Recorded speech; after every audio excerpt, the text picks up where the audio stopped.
Bismillahirrahmanirrahim. Assalamualaikum warahmatullahi wabarakatuh. Perkenalkan, saya Farida Husin, SAGMM, dosen pengampu mata kuliah Pendidikan Agama Islam di Politeknik Negeri Sriwijaya, jurusan akuntansi. Pada kesempatan kali ini, saya ingin menjelaskan mata kuliah Pendidikan Agama dengan bobot nilai 2 SKS.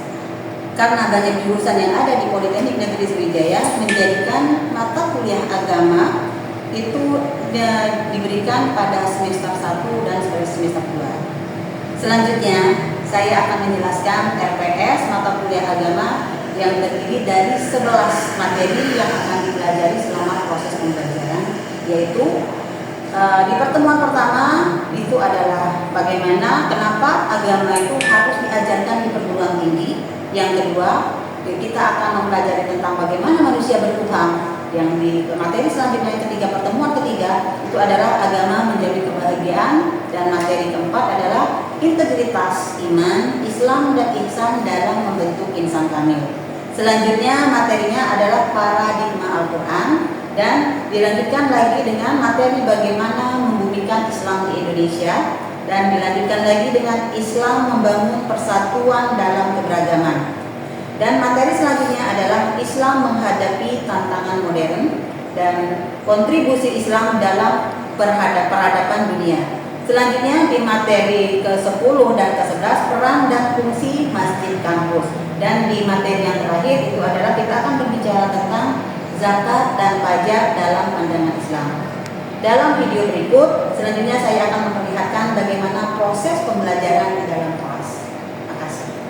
Assalamualaikum warahmatullahi wabarakatuh. Waalaikumsalam warahmatullahi wabarakatuh. Apa kabar semuanya? Sehat? Alhamdulillah sehat. Alhamdulillah kita bisa kembali bertemu untuk melanjutkan materi tentang agama, dari tentang agama menjadi kebahagiaan, ya. Nah, sebelum kita memulai apa yang kita bahas pada hari ini, Ibu pengen tahu dulu materi sebelumnya ini adalah manusia bertuhan. Ada yang ingat apa yang menurut kalian ringkasan dari manusia bertuhan itu seperti apa? Silakan. Manusia bertuhan itu dapat dilihat dari dua sisi, yaitu sisi internal dan sisi eksternal. Yang dimana sisi internal itu yaitu hubungan dia, kedekatannya dengan Tuhan, dan dari sisi eksternal itu dapat dilihat dari perilaku di kehidupan sehari-hari. Oke, betul.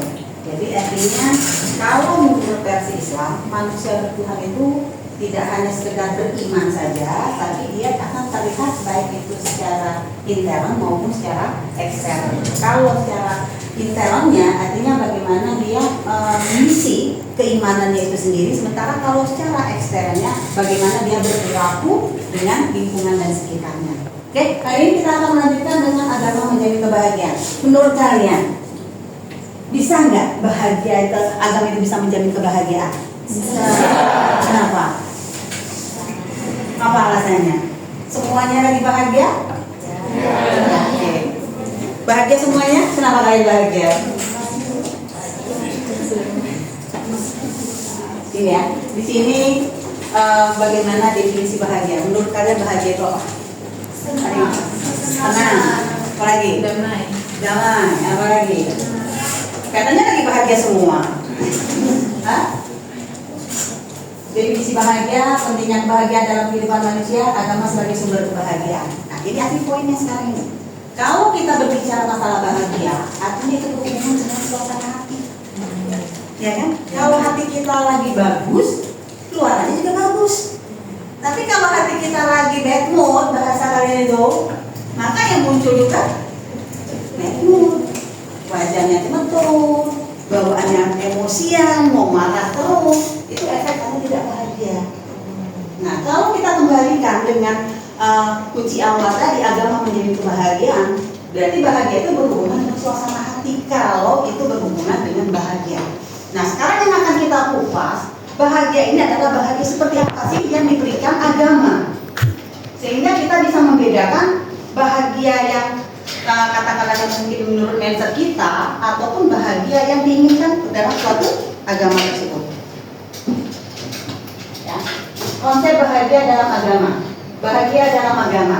Karena kalau berbicara kata Imam Al-Ghazali, bahagia itu berhubungan dengan suasana hati katanya. Tadi itu. Jadi kalau suasana hatinya bagus ya bagus, tapi kalau suasana hatinya buruk ya akan buruk. Berarti tinggal lagi bagaimana kita mengimplementasikan daripada bahagia itu sendiri. Nah, jenis kebahagiaan dalam agama itu ada berapa? Ada 2. Kalau kita berbicara atas dasar agama tentang bahagia, bahagia itu ada 2. Ada bahagia hakiki, bahagia majazi. Bahagia hakiki itu bahagia apa? Bahagia secara batiniah. Kalau bahagia majazi, bahagia secara lahiriah. Artinya, kalau bahagia hakiki, tolak ukurnya apa? Akal. Tapi kalau bahagia majazi, tolak ukurnya adalah nafsu. Jadi kalau nafsu tidak akan cukup kan bahagianya ya. Terus kurang terus. Tapi kalau kita mengukurnya dengan akal, maka cukup bahagia itu. Karena kita akan kembali kepada rasa syukur. Nah, sumber kebahagiaan dalam agama itu adalah iman, amal soleh, dan tauhid. Jadi 3 rangkaian ini yang membuat kita akan bisa maksimal mencapai bahagia itu. Iman itu artinya kita harus yakin dan percaya bahwa Allah itu ada. Itu modal awal. Sementara kalau amal itu adalah realisasi, implementasi daripada apa yang kita lakukan. Benar nggak? Ya. Jadi kalau misalnya kita melakukan, ya harus terlihat kita percaya. Tapi setelah dengan yakin percaya, ada amalnya dong. Amal itu adalah bentuk buah daripada iman. Sementara ini yang paling maksimalnya adalah ridho Allah.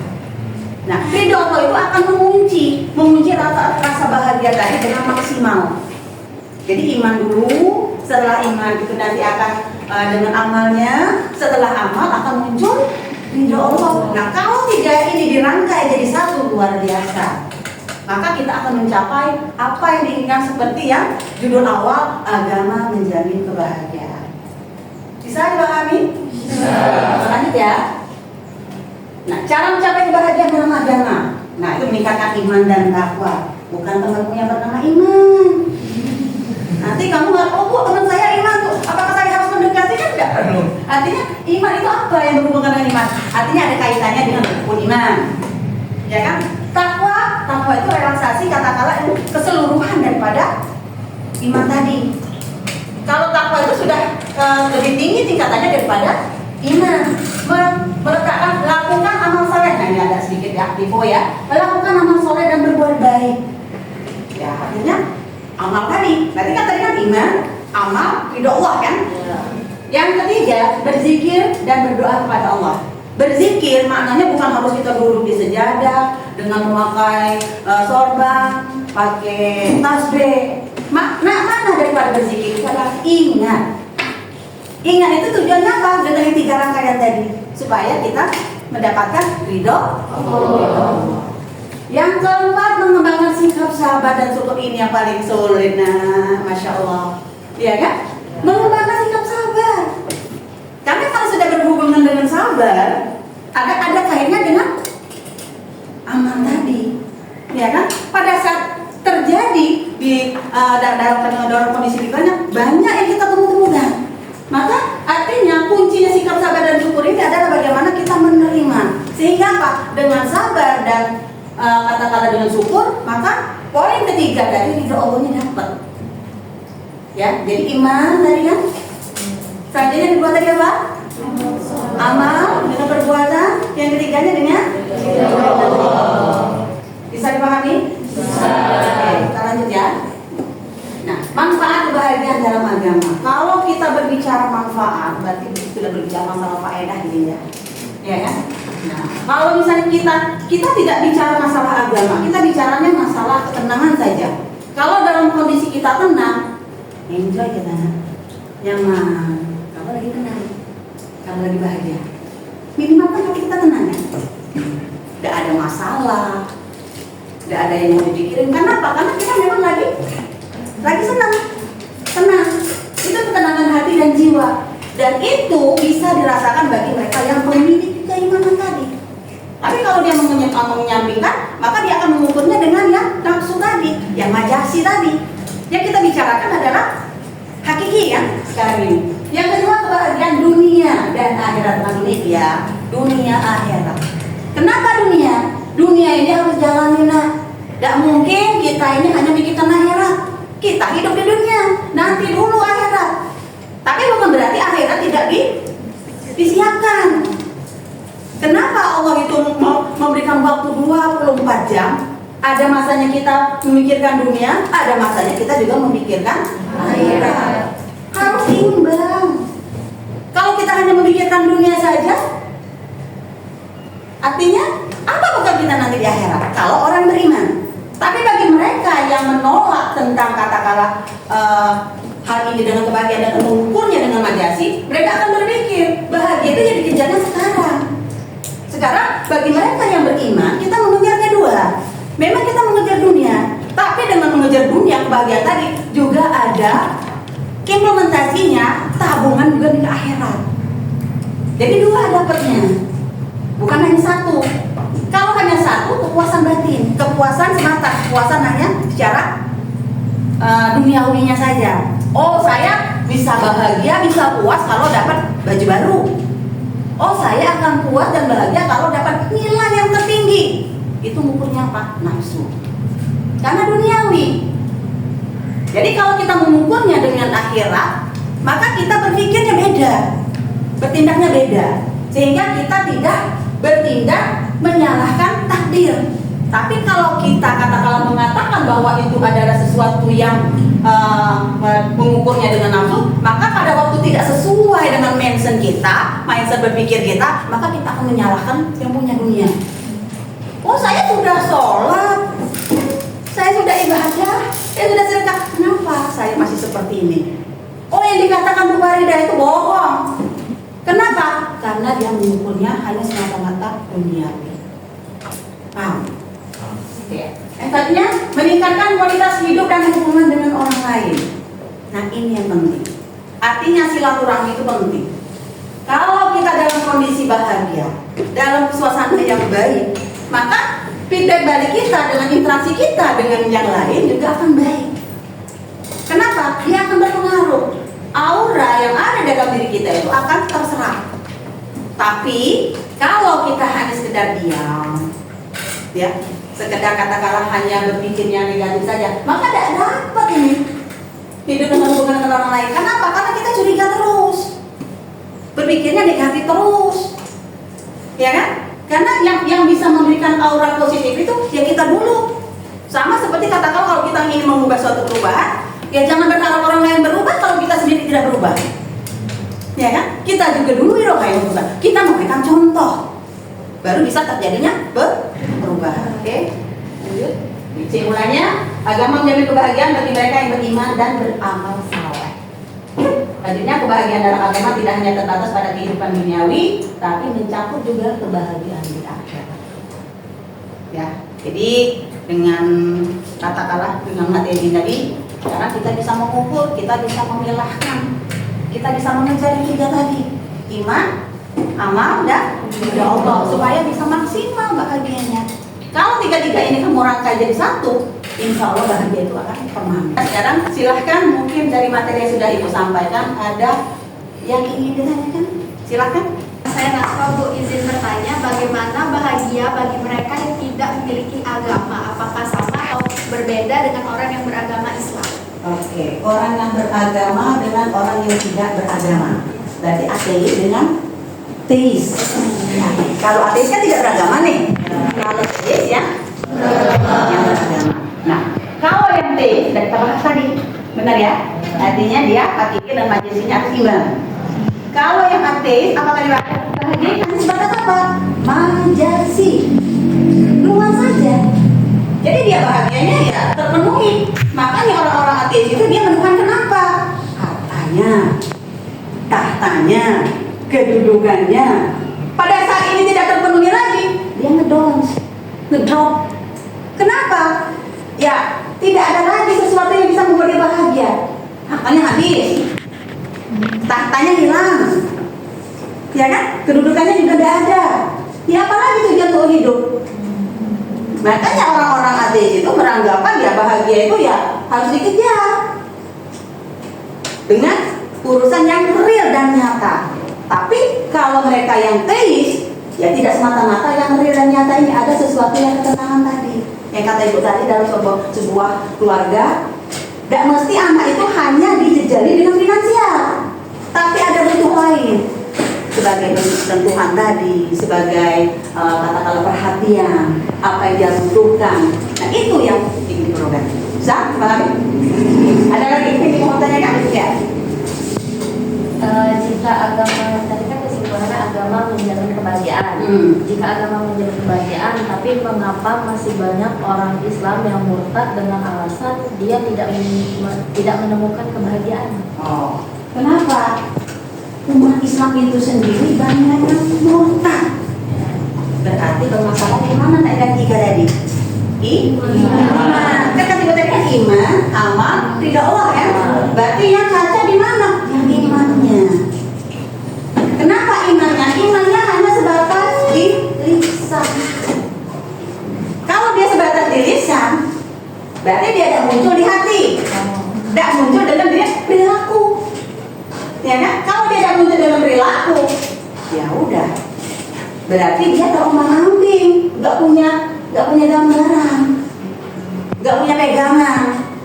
Tapi kalau dia imannya tadi tiganya bisa berdampingan, lisannya mengatakan, yang kata kamu tadi berhubungan dengan kemurtadan tadi berarti berhubungan dengan syahadat di sini kan? Asyhadu an la ilaha illallah wa asyhadu anna Muhammadar Rasulullah. Saya bersaksi tidak ada Tuhan selain Allah. Nah, artinya bagaimana lisan kita mengatakan tidak ada Tuhan selain Allah itu artinya real. Jadi jangan sampai pada saat kita tidak mendapatkan sesuatu, maka kita akan lari ke yang lain, mencari yang lain. Kamu tidak mau kan diselingkuhi? Mau diselingkuhi. Nah, kenapa kamu harus berselingkuh dengan Allah? Ya kan? Selanjutnya hati kamu bergetar, tersentuh dengan apa yang kamu ucapkan tadi, syahadat tadi. Ya kan? Pada saat tersentuh hatimu, artinya kamu melakukan segala sesuatu mengiyakan di situ. Tapi, nah yang ketiga ini akan terlihat real dan nyata. Itulah yang kalau yang ketiga itu adalah actionnya. Apa yang ketiga itu? Perbuatannya. Kalau saya mengatakan saya percaya kepada Allah, tidak ada Tuhan selain Allah, pada saat saya menghadapi suatu masalah, saya tidak akan lari ke dukun. Saya tidak akan mencari sesuatu yang tidak bisa, yang tidak diajarkan oleh agama saya. Artinya, pada saat saya mengatakan asyhadu an la ilaha illallah, tiada Tuhan selain Allah, pada saat saya menghadapi suatu masalah, ya saya selesaikan bagaimana mencari solusi dengan permasalahan tersebut dengan tidak meninggalkan yang saya yakini, yaitu Allah. Oke, bisa dipahami? Mungkin untuk tugasnya untuk depan ya, itu semua coba nanti dibuat, didiskusikan. Kan nanti kita akan review lagi minggu depan, akan kita lihat bagaimana sih katakanlah mengatakan tentang bahagia itu seperti apa dengan hubungannya dengan duniawi dengan ukhuwah kita. Nah, jadi bisa diakhirikan dengan profesi, ya, dikatakanlah diilustrasikan dengan profesi. Jadi mungkin ibu minta per baris saja nanti ya. Jadi barisan ini membuat ilustrasi tentang bahagia hakiki dengan najasi, yang ini juga bahagia hakiki dengan najasi, dan yang baris ke yang di sebelah kiri ibu juga bahagia hakiki dengan najasi. Tapi koordinasi nak beda-beda profesinya. Oh yang ini dokter, oh yang ini politikus misalnya. Jadi apa alasan bagaimana mereka bisa mencapai kebahagiaan tersebut? Siap? Siap. Mungkin cukup untuk hari ini. Mudah-mudahan apa yang kita bicarakan bisa bermanfaat dan berkah. Dan ibu mohon maaf kalau ada salah-salah kata ya. Dan ketemu lagi kita di minggu depan. Dan ibu akhir dengan wassalamualaikum warahmatullahi wabarakatuh. Waalaikumsalam warahmatullahi wabarakatuh.